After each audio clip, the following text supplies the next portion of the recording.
do have one. I'm going to keep this in one take. It was very highly requested of me to do this kind of video. Still surprises me that my opinion is that valid in a sense, but I guess people like that kind of advice series. So to begin with, we've kind of got five core aims when contacting an organization, and I'm going to go like list these and go through them throughout this video. So to begin with, let me just put a notice out there that I'm no expert. You know, I mean, this is no like pure guideline. This is no specific way you should do it. This is just my experience, what I recommend, and what I think will land you in the organization you're seeking. Of course, there's limits, so of course you have to be realistic with the organization you're reaching out to, if they can supply what you need, if you know you're the caliber to reach the requirements for that esports organization. But yeah, we're just going to get into it and the five areas you need to look at when contacting an org. So the first one really being is right. Let me just start this again, because I know I'm going to get shouted at in advance for how small the text is going to be, so let's make that big. So the first one is the route or the channel you take of contacting them. So whether that's Twitter DMs, whether that's emails, whether that's filling out a contact form. Firstly, if you're not willing to do emails or contact form, then Twitter's a whole different ball game. I'll be more aiming towards email, and that's what I would recommend. If they have an email listed in their bio, in their website, whatever it is, use it, take advantage of it, take it through that channel. If they don't respond via email, that's when you drop them a tweet or drop them a DM, whatever, after the week, saying, you know, have you had a chance to check your emails? But firstly, that's what we're going to look at. The route of contact must be email. It's not because it's just more professional.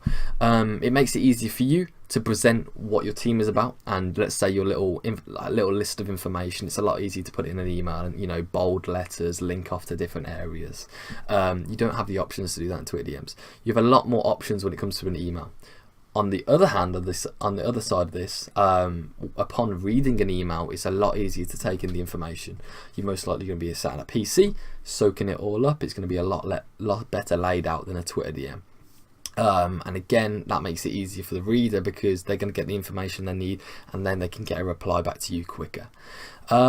Secondly, I want to say is oh no, okay, no, we won't do that yet.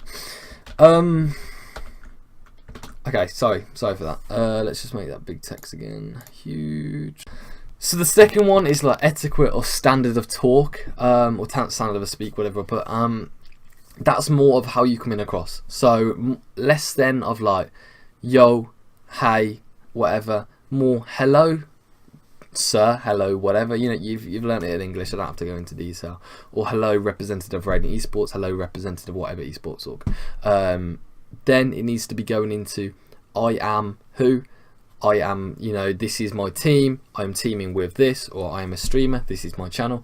I'm looking to join Radiant because of this. This is what I can bring to the brand. I'm looking for this. I'm seeking some kind of support, maybe some graphics, maybe, you know, like a shout out on Twitter, whatever it is, stuff like that. Standard of speak. Keep it kind of professional. Don't keep it to the point where you're speaking like a robot. Keep it professional, but keep it also that you're an actual human behind that email. You know what I mean? Give it a personality at the end of the day. Thirdly, you saw it a little bit earlier, but willingness. So you need to be open to what the organisation is doing, because at the moment, you need to understand firstly that you're reaching out to them. They have the power in this talk. You know what I mean?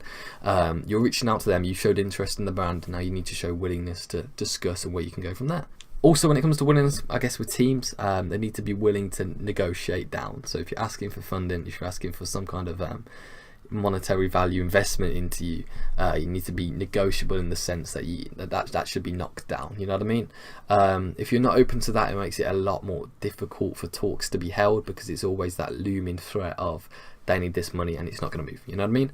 I can go into more detail if you want, but I'm not really going to touch upon it now because I think everyone would understand what I mean by negotiability. Moving on, we have a resume or a CV, however you know it as. If you don't have one, I recommend getting one, especially if you're an esports roster and you don't have a resume. That is a huge threat. That is something that should knock up on your radar. That is a must. whether that's on Google Docs. It's free to use, everyone, so get on that. Google Docs, listing all the team's information, such as notable achievements, linking off to the social medias, what you're seeking from the organisation, what you can bring to the brand, and that no other team can, in a sense. And again, like I mentioned, linking off to all your Twitters, all your Twitches, stuff like that. Listing everything. I should be able to read that resume and know everything about the roster. If you haven't got that, please do. That is 100% a must, because it's a lot more attractive when contacting an org. It makes you look much better. Moving on to the last one is patience. Not patience to the sense, you should be completely quiet if they haven't responded to you. If they haven't responded to you in like 7 days, that is an alarm that they may not be checking their emails. So you drop them a tweet or you drop them a DM on Twitter saying, hello, have you had a chance to check your emails? If they don't reply to that, I'd kind of recommend moving on to a different organisation. They might not be the best for you.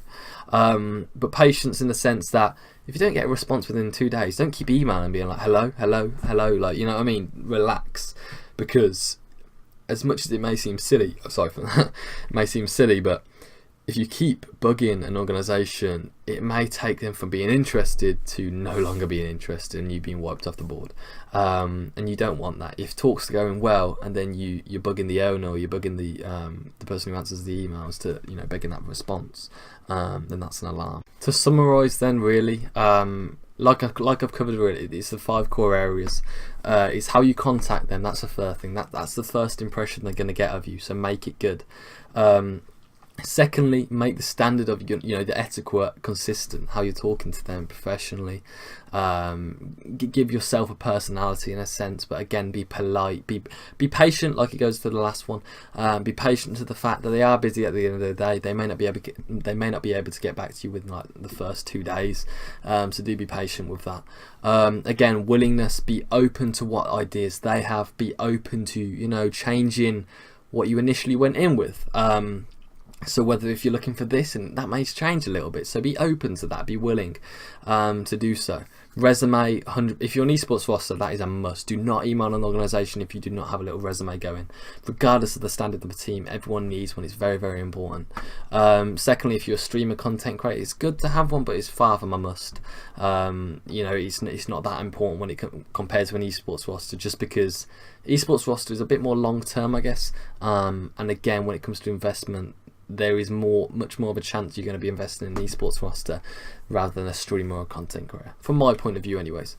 But yeah, if this video, if you guys enjoy this video, if you'd like me to do like some kind of social media one, how to contact people through social media like Twitter, if we get 20 likes on this, I'll 100% make it. It's just if it's needed and if people want to see it, then drop a like on the video and we can get it out there. But yeah, other than that, thank you very much for watching. I hope you enjoyed, and if it helped, awesome. Let me know on Twitter, Radiant_Nova2As. But other than that, guys, I appreciate your time this evening. Have a good one.